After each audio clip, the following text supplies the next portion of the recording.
Hello, everyone. Welcome back. This is going to be the first of these lectures in which I just lecture at a screen.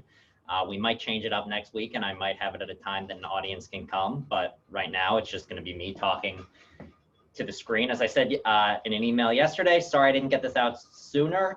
Yesterday, I started doing this lecture, got about halfway through, and realized the recording had stopped, and I didn't have time to do it yesterday, so I'm finishing it up today. Sorry about that. And as I also said in the email, hopefully if you wanted to get a start on the weekly response, it's already up there on the Blackboard, and you don't technically need this lecture to be able to answer it, but you should definitely watch this. It's the second part of what we started on Tuesday. So basically what I want to do is talk about the second of the readings I assigned for this week, which is Chomsky on Skinner. So the plan for today is just, we're going to begin by reviewing what we talked about last time with Skinner. Then we're going to move on to how a behaviorist talks about language. Then we're going to talk a little bit about Chomsky's general issues with the behaviorist account of language. Then we will talk about the background about language that leads to those issues. And then we're going to go with two big problems he sees. In the review, he raises a lot of different issues. I only gave you 3 parts to read, but there's a lot more. And basically, we're going to look at the fact that Chomsky says if you're giving a behaviorist account, you are never going to be able to give a complete law-like description of how human beings behave linguistically and why they say the things they say. And then also another issue is there's empirical data that the way that a behaviorist claims people learn language just isn't true. And then we'll finish off with a little summary.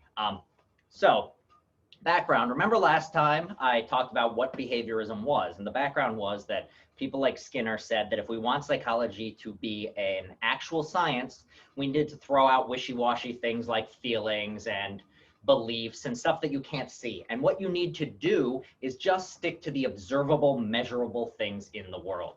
And so, as the name behaviorism suggests, behaviorists were really focusing on human behavior. And so what somebody like Skinner said is that, look, if you want to give a scientific account of human behavior, or something that we can call psychology and make it worthwhile, we need to focus only on 2 things. One, the environment, things that are observable in the environment, and specifically things that are in the organism's past, which it was conditioned for, it was rewarded for certain behaviors, it was punished for others, and also what the current conditions are right now. So if you know the conditioning history of your organism, such that how it was rewarded in the past for which behaviors, and what the current environment is like that that organism is in, you don't have to say anything about what's going on inside the head to understand what this organism's behavior is going to be. This should sound familiar from last time, just wanted to review it. And so Skinner's idea was that this sort of picture is clearly something which goes against our ordinary ideas, because usually say somebody behaved because they believed it or they felt it. For Skinner, that's not scientific. We just need to do it in terms of conditioning history, environment, behavior. And so this was a very bold claim, but he believed it was supported by the fact that in his labs with rats, he was able to show that this worked. You put a lab rat in a cage, you put it in a little box, and if you know how it was given food, what stimulus, so if you showed a light and then give it some food, or if you showed a light, it then presses a bar and you give it some food, the rat will wait for the light, then press the bar. And he felt that these simple cases were going to be the way that we explained all behavior in all creatures. So that's the background. And now what ends up happening is this view is only really powerful if it can explain all behavior. So Skinner's idea was, let's start small, let's start with rats. I've shown that rats do it. So now I'm going to try to argue that more complicated human behaviors or behaviors in animals more complicated than rats, behaviors in things like human beings, can be explained in the exact same way. All we need is conditioning history, current environment, and we'll be able to perfectly predict in law-like ways the behavior of the organism. So as kind of a holy grail for this account, to show that we can explain complex human behaviors in these ways, Skinner decided to focus on language. And this is not something that we read, but he wrote a book called Verbal Behavior. And in this book, his goal was to show that human complex language could be explained in the exact same sort of way as these other sorts of simple rat behaviors. And the goal was to show that the exact same processes of learning that you see in a rat learning how to press a bar is how you can explain how human babies learn new words and eventually become fluent speakers of a language. So the picture was supposed to go something like this. You imagine you've got a little babies just make noise, going blah, blah, blah, blah. So after a while though, because babies are making lots of different noises, eventually they're gonna make a noise that sounds something like something that's going on in the environment. So you can imagine a baby going blah, blah, blah, blah, blah, blah. And then dad walks in, and at the exact same time dad walks in, the baby just so happens to go, dad, dad. At which point the mom and the dad are gonna get really excited and be like, baby said a word, and they're gonna give baby rewards. They're gonna give it a hug, they might give it some food. And in this moment, baby now has made a connection just like the rat with the lever, and baby's gonna think, oh, when dad come in, I say dad. This thing which looks like a certain way because it looks like my dad, if I go dad, that's good behavior.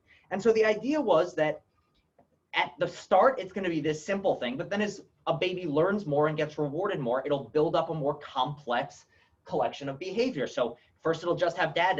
Then eventually it'll happen to say mama at the same time mom walks in. Now it knows mama and dad. Then all of a sudden it'll learn doggy. When there's a dog around, it'll be rewarded. Now it knows see dog, say dad. Or I'm sorry, see dog, say doggy. If you say dad when your dog's around, things have gone wrong. But another thing, you then learn words like brown. So you know, brown doggy. Well, now you get rewarded if you say brown if the dog's brown. If the dog isn't brown, baby doesn't get a reward. Or maybe if the dog walks in, baby says blue dog, and mom will say, no, no, no, baby, this is brown dog. And so over time, the idea is that the language is going to build up, and all of a sudden, by the time you're an adult, you're going to be totally fluent, and the way you're fluent is using the exact same sorts of things. Your parents come along and they reward you for saying words in the right environments, and then going forward, because of this reward, now when you see a father, you're going to say dad. Or when you see a dog, you're going to say dog. When you see a brown thing, you'll say brown. When you see a brown dog and a red cat, you'll say brown dog and red cat. And it all comes from this exact same sort of behaviorist learning and conditioning. All you need to know is in the environment, there is now a brown dog. In the past, the child was rewarded for saying brown dog when there was a brown dog around. And therefore, you know, now the child will say brown dog. Note that, again, Skinner's trying to say we don't need to say anything about what's going on in the head for this to work. We don't need to say what the child is thinking, anything. All we need to know is that it was rewarded for saying brown dog in the past, in the presence of brown dogs, and it was given rewards for it, and now there's a brown dog in the environment. From there, you can perfectly predict the behavior. That's what Skinner's argument is, and that's in verbal behavior what he lays out and argues. That's how language works. So hopefully that makes sense. This is a point in which if we were all together, I'd say, any questions? Hopefully, though, this makes sense. Just the idea is human, according to Skinner, human linguistic behavior, things as complicated as what I'm doing right now in front of the camera, all goes back to the same sort of operant conditioning that we saw with children. Now, so we are now done 1 and 2. Now enter Chomsky. And so the basic idea here is there was this guy who was at the time quite young named Noam Chomsky, who decided that Skinner's entire approach to explaining behavior was wrong. And what we need to do is we can't do it without talking about what's going on in the head. We need to bring in things going on in the head. And he used verbal behavior and the book as his way of arguing the entire project is flawed.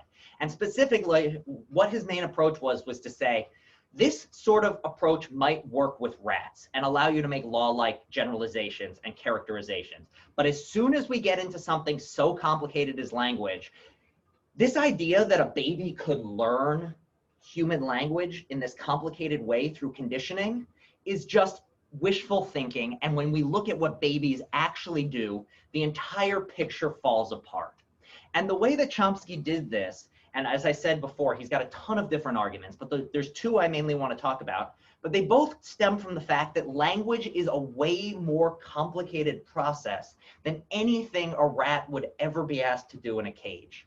And what Chomsky wants to say is when you actually take a step back and look at how complicated human language is, and look at the way we actually behave linguistically, The idea that we could be responding to things in a current environment because of conditioning history is just so fundamentally flawed that we have to throw it out the window entirely. So let's just start off. Why do I say language is so complicated? Well, let me just write down a sentence here, and I'm going to hope that none of you have ever seen this sentence before. And odds are you won't have, because I think I made this sentence up. So let's see if I can find it in my notes. Here we go. If I were a rat, I would live in Union Square subway station and do silly things so tourists would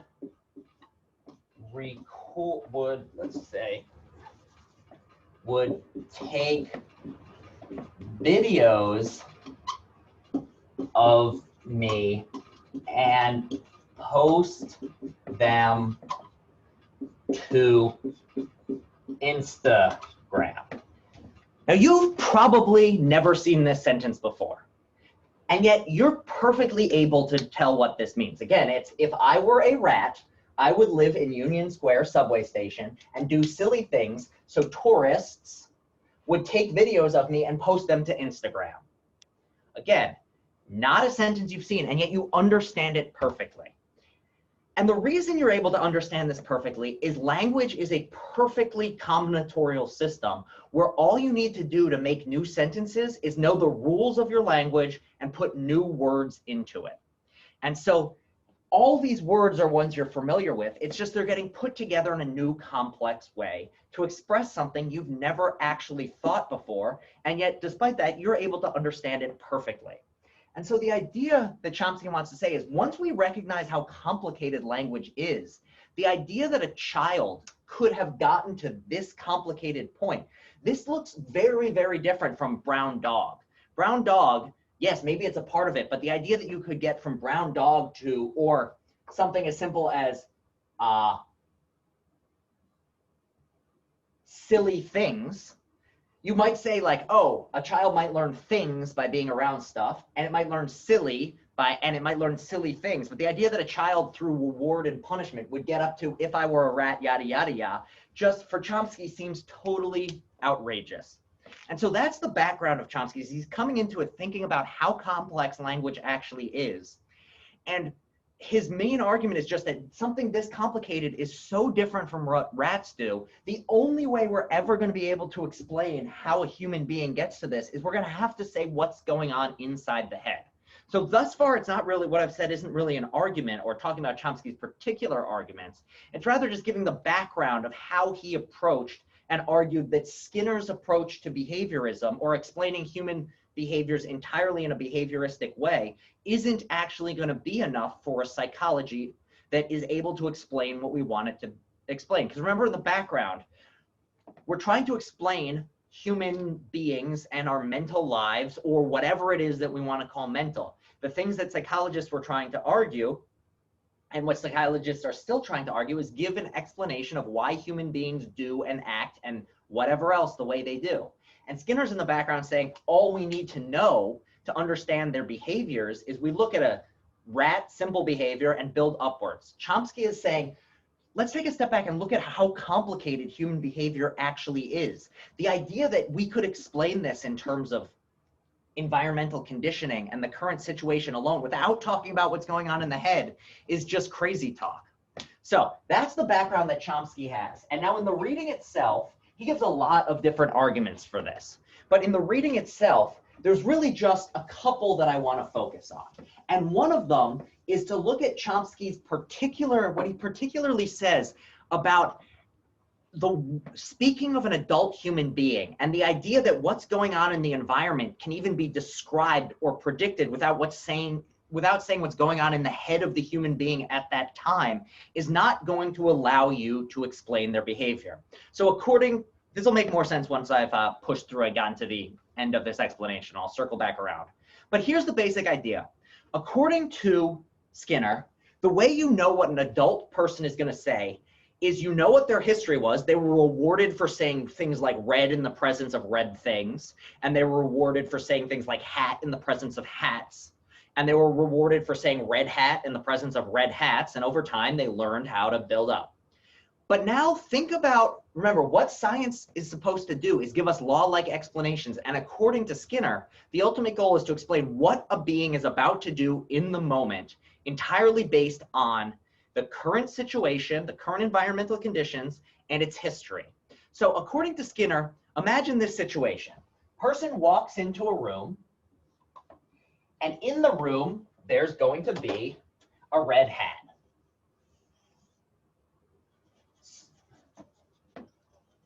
So according to Skinner, if we know what this individual's history is, all they've learned in the past, and we know the current environmental conditions, even if we don't actually know those background conditions, it should be possible that what this organism's about to do can be perfectly predicted without any talk of what's going on in the organism's head. And according to Chomsky, this just isn't right. Why isn't this right? Well, here's the issue. In a situation in which a baby's being trained, we're talking about one thing. There's one property that you're talking about. It's something like red. In the environment of in the environment there's a red thing, you say red. However, note that in the real world, this isn't just a red hat, or sorry, it's not just a red thing or redness, it's a red hat. It's going to be on, say, a friend's head. It's going to be a big red hat. It's going to be it could be a MAGA hat or a not MAGA hat. Hopefully it's not a MAGA hat. But in this sort of situation, there's so many different things that are true of this hat. It's impossible to say, what is this person going to say in the presence of a red hat? According to Skinner, because this individual was rewarded for saying red, as soon as it's in the situation which it's with a red thing, it's just going to say red. However, it's also been rewarded for saying hat. It's also been rewarded for saying friend. It's also been rewarded for saying big in the presence of big things. And this is a big hat. It's much bigger than the person's head. So according to Chomsky, all right, you want to know, Skinner's saying like, oh, look, all you need to do to know what this person's going to do is know their environmental history, that they were rewarded for red things and rewarded for hats, and you'll know what they'll say in this situation. And Chomsky says that's just not right. The only way you know what this person's going to say, because they've been, what their history is, they've been, according to a behaviorist, on a behaviorist's own terms, they've been rewarded for hat. They've been rewarded for big. They've been rewarded for friend. According to Chomsky, the only way you know what this person's actually going to say is you need to know what's going on inside their mind. You need to know what it is that they're interested in this moment. You need to know if what they're interested in is the redness of the hat. You need to know what it is that their attention's on. If you know that they're looking up here, then you know they're probably not going to talk about the red hat at all. But according to Skinner, all you needed to do was just know their history and know that there's a red hat in the situation. So Chomsky's response is, look, that isn't right. We cannot give an explanation of what this organism, this person's going to do, unless we know what's going on inside their head. So this was in, I think, section 2 or 3 of the reading. This is where he says that, in essence, if you're a scientist, you don't know what this person, what stimulus was important to this person until they've already spoken. So he says that in the rat experiment, it's very clearly defined what's a stimulus and what's a reward and what's a punishment, and what in the history or what in the moment, what part of the current situation counts as the stimulus that this individual is responding to. However, once you get in the real world where things are complicated, Chomsky says, unless you talk about what's going on in the head, you can't even define what we mean by a stimulus. Until you know what's going on in the head, you don't know what it is about the environment that is the thing which is making the organism or getting the organism to respond to it. Is it the red hat? Is it the green person? Is it the size of the hat? According to Chomsky, you cannot predict it. the only way you could predict it is by talking about the mind. And this shows that if you want to understand human behavior and complex verbal behavior, you can't do what Skinner did and not talk about the mind. You have to talk about what's going on in the mind. Another closely related issue is think about the amount of time we spend talking about things that aren't actually present. I can talk about George Washington to talk about George Washington. I might say George Washington was from Virginia. That is a true statement. This is something you all understand. According to Skinner, the fact that I say George Washington was born in Virginia right now, the reason I'm behaving in this way, can be explained entirely on the basis of my environmental past and combined with the facts right now. But it's very strange to say that the reason that I say George Washington is because there's something in my environment that I've been rewarded to say George Washington to in the presence of George Washington. George Washington's been dead for 200 years, over 200 years. How on earth can you say that I'm in any way, I say George Washington because in the past I was rewarded for talking about George Washington in the presence of George Washington? It seems like the only thing you can say is in the past I was rewarded for talking about George Washington when I was thinking about George Washington. But again, we're bringing thoughts back into it. So just to summarize, hopefully this made some sense. The idea is that according to Chomsky, the very idea that you can explain a human behavior in a law-like way, which again, according to Skinner, is just the hallmark of what psychology should be doing. It should be giving law-like descriptions of how human beings behave, and it should be able to do it entirely on the basis of past history and current environmental conditions. And Chomsky comes along and says, all right, maybe that works for rats in boxes, but it doesn't work for language, because in the case of language, there's too much going on in the environment at any given time. And if you want to know how a human being is going to act, you have to bring their mind back into it. That's the only way it's going to make sense. So hopefully that made sense. If you have any questions or anything, feel free to email me about that, or we can set up a Zoom meeting. All right, on to the last bit. So thus far, I've been talking about what Chomsky's issues are for saying, like theoretically, behaviorism is supposed to be able to explain human behavior, and Chomsky's giving examples where it doesn't. But he thinks there's another issue, which is just that the sort of explanation that behaviorists give for why or for how language learning works and the way that individuals learn language, he says just is fundamentally at odds with what the empirical evidence and what we actually see about how babies actually learn language. And so two empirical facts, and these are things which he's talked about at various other points. It wasn't actually in the reading, but I think it's an easy way of highlighting an issue with behaviorism that is in some ways simpler than the one we just talked about. So if behaviorism is right, and all behaviors are learned through conditioning, then what this means is you should only see human babies learning. If human language learning is really the product of this behavioral reward and punishment, then you should only ever see babies learn if they're rewarded. If it's actually the case that when they say mama in the presence of their mother, the mother gives them a hug or a kiss or some other sort of reward. And one thing Chomsky points out is that the idea that parents are actively rewarding babies for saying things is very much a cultural product. And in the modern United States, it's true that babies are rewarded and parents talk to their babies a lot, but it's not like that everywhere and has not always been like that. There are places in which the cultural practice is you leave baby in a corner until baby's able to talk, because what on earth would you want to spend time talking to a little pooping machine that can't do anything but eat and cry and poop? Why would you spend your time trying to have a conversation with this thing? Leave it in the corner till it's ready. Or you put it on your back, you go out to work that day. These are in like early agricultural societies where mothers and fathers were both working out on the farms. You just put the baby in a backpack. And there's still places where it's like this. You just put the baby in the backpack. Mom goes out to work all day. She doesn't talk to the baby. It's just there so it can get fed and taken care of and not get stolen. And then at the end of the day, you go home, but nobody talks to baby. And yet so according to a behaviorist, a child put in this environment shouldn't be able to learn language. It's not getting rewarded. It's not getting punished.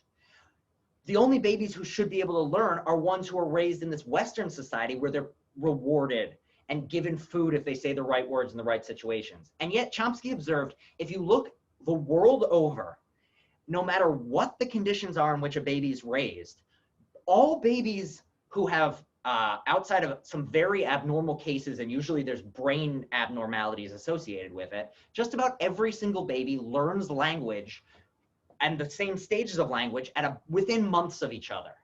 So even if you're in the society where nobody talks to you, you're still going to learn to speak at about a year. You'll say your first words at about a year old.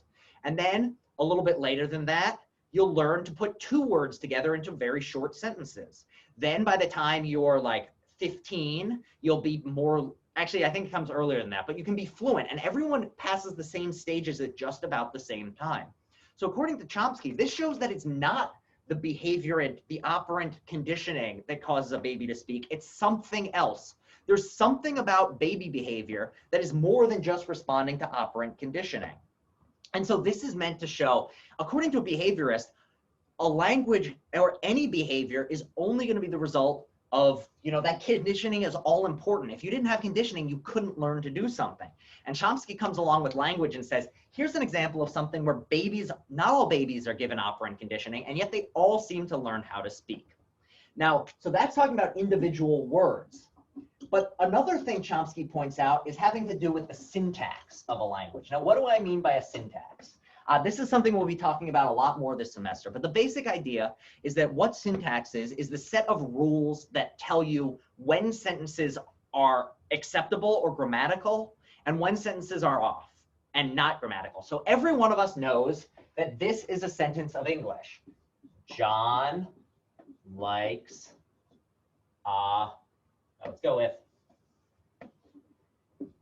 David likes Virgil. Now, we all know that this is a grammatical sentence of English. And not only that, we know that what this means is that this person, David, has a certain feeling, liking, towards this person, Virgil. We also all know that Virgil, David, like, is somehow not good, or even worse, dog David likes We all know this is not grammatical. Why? Because we somehow have these rules that we understand implicitly that tell us this is grammatical and this isn't. So every child, by the time they're in high school at the absolute latest, knows the basic rules of grammar of their language. And anyone, I'll go on a spiel later in the semester in which I get really mad at English teachers telling you speak wrong. You all speak perfectly all the time. Grammar and all that stuff is crap. But anyway, and by grammar, I mean like the stuff they taught you in high school. That's crap. You're all fluent. You're all great at speaking in at least one language. It might not be English because you learned that one later, but every one of you, even if you had a grammar teacher who told you were speaking wrong, you were speaking perfectly. But if this is right, and this is how language works, and a behaviorist is right, and we learn by way of conditioning, then the way we learn the rules of language should be by being conditioned. So if you say something that's grammatical, you should get a reward for it. If you say something ungrammatical, then you should get punished for it. And now there are some people who do punish people who speak wrong, but much, much, much more often, if you actually watch a parent talking to a child, the parent almost never corrects a little child's grammar. If I was with a child and the child comes along and says like, me Teddy go store, the parent isn't going to say, hey, that's ungrammatical. What the parent's going to say is, oh yes, you did take your teddy bear to the store with you today. That's right, little child. And so this child, if anything, according to a behaviorist, if anything is happening, punishment or reward, this is reward. It's rewarding the child for saying, me Teddy go store. So if the rules of grammar are coming about in a behaviorist training way, which according to behaviorists they'd have to be, because all behavior is ultimately a matter of operant conditioning and learning, then you have to explain how it is that even though a child is getting rewarded for saying, me Teddy go store, and anytime a child says something wrong, it's almost always the parent rewards them or gives them encouragement for saying something with meaning. Now, once we become adults, people are telling us all the time we're speaking wrong. But as children, during the key stage that behaviorists say operant conditioning is operational and causing you to learn the things you'll use later, according to them, this is getting rewarded because the parent is going, good job, little person. You are telling me what you did today. The parent isn't actually correcting this behavior or telling the child you're speaking ungrammatically. And yet every child by the time they're 15 is speaking grammatically. Any child, if a 15-year-old says this, they're speaking wrong in some sense, or an English speaker. If an English speaker tries to say this at age 15, they're almost never going to do it unless they've been bonked on the head or they're trying to be funny. Every 15-year-old English speaker knows this is wrong. And yet, so just to paint where we're going with it, or how this all fits together, according to behaviorists, the only way a 15-year-old could know that this was wrong is if their parents along the way had told them that's ungrammatical, that's ungrammatical, that's ungrammatical. But as a matter of fact, the child isn't told that. The child is told, good job, here's food. You did a good job. You told me where you went with your teddy bear. Parent doesn't care it's ungrammatical. And yet the child learns the rules of grammar anyway. By the time they're 15, they know this is bad. So how is it that if the behaviorist is right and the child is getting rewarded for doing bad grammar, that grammar comes about? And according to Chomsky, what this shows is grammar is not learned in this way. Rather, you have to talk about some other way that language learning works. It has to be something other than just operant conditioning on behaviors. And so we're going to come back later in the semester to what this actually looks like. But just to highlight, in this context, what we're showing is a behaviorist like Skinner wants to say all behavior is operant conditioning, including saying things grammatically in your language. Chomsky comes along and says, no, no, no, no. It can't be operant conditioning because babies aren't rewarded in the way that would cause them to learn grammar. They don't learn the grammar because they're rewarded. They learn the grammar or because they're punished for doing it wrong or because they're rewarded for getting it right. Rather, they learn grammar despite the fact that they're not punished for getting it wrong and despite the fact that they aren't rewarded for getting it right. So however it is that we learn grammar, it comes about in some way other than this operant conditioning. And that if that's right, then verbal behavior cannot be explained in a behaviorist way. Skinner's fundamentally wrong, and we need a totally different way of looking at language. So those are the learning issues. So just to summarize, that's basically the spiel about Chomsky on learning.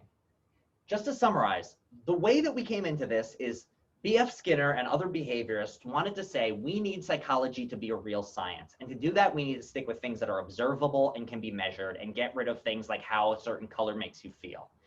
Skinner said, I have a way that we can give this. And what his idea was just like you describe a rat in a cage learning behaviors, you describe the conditions or the conditioning history and the current environment, and you can perfectly predict the behavior. And he was very influential in this. And it works really well with rats. And there's a lot of things that we've learned about simple behaviors on the basis of Skinner's explanations.